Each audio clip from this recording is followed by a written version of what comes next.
कानू यार हाणे मां हलाए थो काॾे मीर वे त सही यार रात घणी थी चुकी आ देर थी वई आ कोठ भी पहुचणो आ पण ईअं कर रात हिते ई रही प अचरे ते अथई ही तो उथण जी कंदो कोन सुबह करे पोइ तो उथंदी खुदा खैर करे किथे न चोरी थी वई और कंहिं आचर खे सुबुह जो ईंदे ॾिठो त चवंदा पक इहो आचर चोरी करे वियो ठीकु आहे मीर खान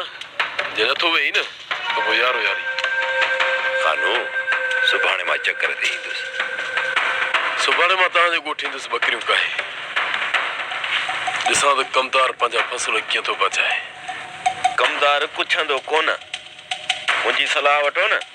कमदार खे ॿधी हिते खणी अचोसि अजर मां बि ईअं ई थो चवां पर वॾे खे केरु मुंहुं ॾे कमदार खां सभु पलाद सारे संभाले वठंदासीं खानू हाणे इहो ॾिसणो आहे त हुन में दम केतिरो आहे ऐं इहो बि ॾिसणो आहे त रेस मिठल कहिड़ो कदम थो खणे बाक़ी जीअं मूं तोखे चयो आहे न ईअं ई कजांइ ठीकु आहे सुभाणे खां वठी ईअं ई थींदो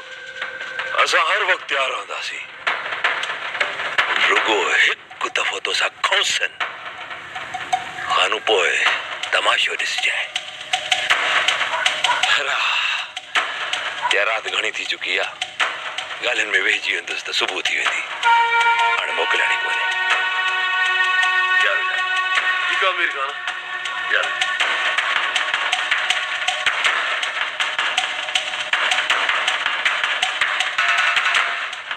हा खानू ॿुधाए कीअं गुज़री जेल में कीअं गुज़रंदी आहे ॼण रही न आयो हा हाणे छॾे न ॻाल्हि खे इहो ॿुधाए त तुंहिंजो इश्क किथे पहुतो यार छा ॻाल्हि कयई बसि ईअं सम्झ त अंदर में बाहि भरियल आहे बाहि इहा मूंखे ख़बर आहे त आशिक जे अंदर में बाहि भरियल हूंदी आहे हाणे इहो ॿुधाए त अॻियां कहिड़ी मोट मिली कुझु आसरो आहे या न खानू रुपए मां बसि ॿ न यार दुआ कर त ठही पवे अजर ठहे या न ठहे पर यार तोखे संग त कोन ॾींदा न खानू रुगो नसीबां ठही पवे पोइ उन्हनि खां संग घुरण जी ज़रूरत थोरी आहे भॼाए वेंदोमांसि मां तोसां ॿधल खणी हिते अचीसि पोइ ॾिसां त रहियुसि मिठल खान भली पंहिंजे सॼे ॻोठ सां गॾिजी हिते अचे